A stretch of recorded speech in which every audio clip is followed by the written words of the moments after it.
কৃত সন্দেহভাজনদের গ্রেপ্তারের ইতিমধ্যে বিভিন্ন স্থানে অভিযান পরিচালনা করা হয়েছে এবং অভিযান চলমান রয়েছে।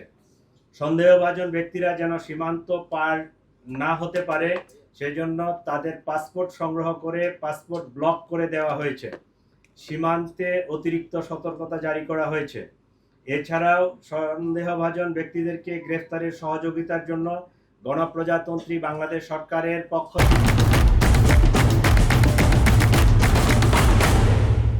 থেকে 50 লাখ টাকা পুরস্কার ঘোষণা করা হয়েছে। ইতিমধ্যে শেরপুরের নলিতাবাড়ি এলাকায় অভিযান পরিচালনা করে সীমান্ত দিয়ে লোক পারাপার যারা করে এই জড়িত সন্দেহে আমরা 2 জনকে গ্রেফতার করতে সক্ষম হয়েছি, তাদেরকে নিয়ে আসছি। আর র্যাব মোটর সাইকেলের যে মালিক মনে করছে এরকম একজনকে র্যাব আটক করে আমাদের হাতে সোপর্দ করেছে। প্রিয় সাংবাদিকবৃন্দ, চাঞ্চল্যকর এই ঘটনায় জড়িতদের গ্রেপ্তারে আমরা আন্তরিকভাবে কাজ করছি। আপনাদের মাধ্যমে সর্বসাধারণের নিকট অনুরোধ, আপনারা যদি কোনো তথ্য পেয়ে থাকেন নিকটস্থ পুলিশকে অথবা 999 এর মাধ্যমে পুলিশকে আপনারা জানাতে পারেন। আপনারা আরো জানবেন যে সেই অপারেশনের দিনে যে মোটরসাইকেলটি ব্যবহৃত হয়েছিল এটা আমরা উদ্ধার করতে সক্ষম হয়েছি। এই ছিল মোটামুটি আমাদের পক্ষ থেকে এখন পর্যন্ত এই মামলায় যে অগ্রগতি। তিন জন।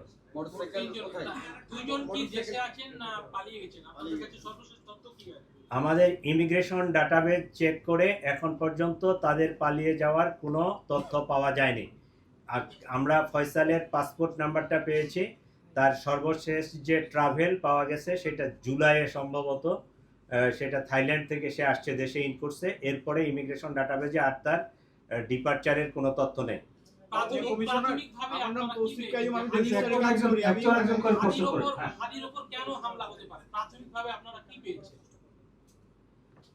আমাদের কাছে যেটা মনে হচ্ছে সেটা হচ্ছে, আপনারা তো জানেন যে হাদি হচ্ছে ইনকিলাব মঞ্চের অন্যতম একজন সংগঠক। তো এইটার যারা রাইভাল, যারা এটাকে পছন্দ করে নাই, যারা এটার প্রতিপক্ষ, তারাই তাকে টার্গেটেড একটা কিলিং করার জন্য এই হামলাটা করেছে।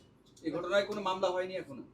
আমরা বাদী পক্ষের সাথে 2 দিন ধরে খুব জোর প্রচেষ্টা চালাচ্ছি যে তাদেরকে দিয়ে মামলাটা করলে অনেক ভালো হতো। কারণ পুলিশ বাদী না হয়ে তাদের যেহেতু তার ভাই আছে, তার নিকট আত্মীয় যারা আছে তাদেরকে দিয়ে তারা ওই আসতে পারতেছে না, আসলে তারা রুগী নিয়ে ব্যস্ত।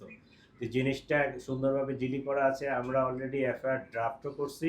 আজকে আমরা সিদ্ধান্ত নিচ্ছি যে তারা যদি নাই আসে সেক্ষেত্রে আমরা ট্রাই করব যে এফআইআরটা নিয়ে ওই হাসপাতাল থেকে তাদেরকে সিগনেচার করে নিয়ে আসা যায় কিনা। যদি সিগনেচার তারা করে দিল, না হলে আমরা পুলিশ বাদী হয়ে মামলাটা রেকর্ড করে ফেলবো। আমার নাম তৌসিফ কাইয়ুম, আমি ডেইলি স্টারে কাজ করি। আপনি বলছিলেন যে আসামিরা সন্দেহভাজন আসামিরা হচ্ছে দেশের বাইরে চলে গেছে, কোনো তথ্য নাই, যেহেতু আপনার পাসপোর্ট আপনারা ব্লক করে রাখছেন, কিন্তু অন্য সাইড দিয়ে চোরাই পথে চলে গেছে। সোশ্যাল মিডিয়াতে এই ধরনের অনেক তথ্য আসছে, আপনারা এটা খেয়াল করছেন কিনা বা আপনাদের কাছে এই ধরনের কোনো তথ্য আছে কিনা? সে গুয়াহাটিতে চলে গেছে এমন একটা তথ্য ফেসবুকে আমরা দেখতে পাচ্ছি, বিষয়টা কি আপনি কি বলবেন? আন্তর্জাতিক সাংবাদিক জুলকার নাইন তার একটা প্রশ্নটা আমরা পেয়েছি।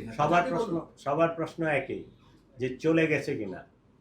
আমি একজন দায়িত্বশীল কর্মকর্তা বাংলাদেশ গভর্নমেন্টের, আমি যখন একটা তথ্য দিব সেটা অথেন্টিক না হলে এই তথ্যটা আমি বলতে পারি না, ঠিক আছে? আপনাদের মতো আমিও এটা ফেসবুক সহ বিভিন্ন সোশ্যাল মিডিয়ায় দেখেছি।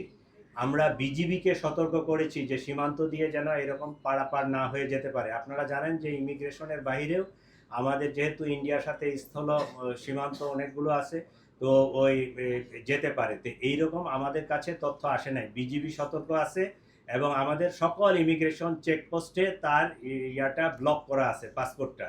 তো আমরা এইরকম কোনো তথ্য পাইনি, আমরা নিশ্চিত না। এইটাও কিন্তু প্রশ্নটা একই হলো, সে দেশে থাকলে আমার যদি নলেজে থাকতো আমি তো তারে ক্যাচ করব, বাট আমরা ট্রাই করতেছি। সে বিদেশে যেমন পালাইছে কিনা এই তথ্যটা আমাদের কাছে নিশ্চিত না, তাহলে আমরা ধরে নিব যে দেশে আছে, উই আর ট্রাইং টু নেপ। একটু জানতে চাই, আপনাদের তিনজনকে ধরছেন, এর মধ্যে একজন হচ্ছে বাইকের মালিক, আর অন্য দুজনের সম্পৃক্ততা কি পেয়েছেন বা তাদেরকে কেন আটক করা হলো? এদেরকে আটক করা হলো আমাদের কাছে যেটুকু তথ্য যে এরা ওই অপথে বলতে ইমিগ্রেশন চ্যানেলের না, ইমিগ্রেশন চ্যানেলের বাইরে চোরাই পথে মানব পাচার করে থাকে, সীমান্ত পারাপার করে থাকে।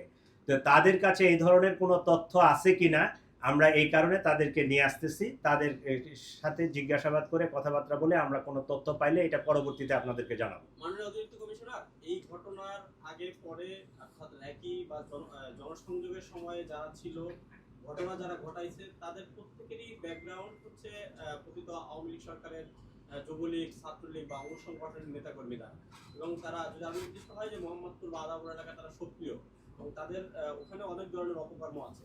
তো আপনারা আসলে টোটালি এই বিষয়টা নিয়ে আবারও নতুন করে সব চিন্তা করবেন কিনা যে নির্বাচনী কালীন সময়ে আওয়ামী লীগ বা এই যুবলীগ সহ অঙ্গ সংগঠনের নেতাকর্মীরা যারা এখন আবার জামিনে বের হয়ে আসছে, তারা বড় ধরনের কোনো ঘটনা আরো ঘটাতে পারে কিনা, এই ক্ষেত্রে আপনারা সতর্ক হবেন কিনা?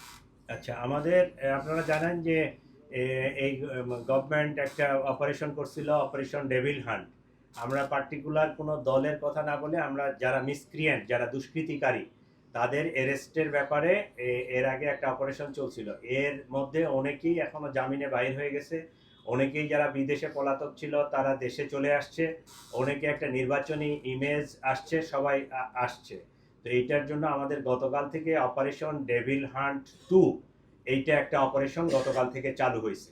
ঠিক আছে, এইটা আমরা এই অপারেশনটা শুধু ঢাকা না, পুরা বাংলাদেশে এই অপারেশনটা জোরদার করা হচ্ছে। যারা মিসক্রিয়েন্ট, যারা দুষ্কৃতিকারী, যারা খারাপ কিছু করতে পারে বা নির্বাচনের সময় কেওয়াস সৃষ্টি করতে পারে, এরকম লোকজনকে আমরা আবার আইনের আওতায় আনার জন্য জোর প্রচেষ্টা, এবং বাংলাদেশ গভর্নমেন্টের পক্ষ থেকে অপারেশন কালকে থেকে লঞ্চ করা হয়েছে, গতকালকে থেকে। একটু জানতে চাই যে এই ঘটনায় আরো এই গোয়েন্দা নজরদারি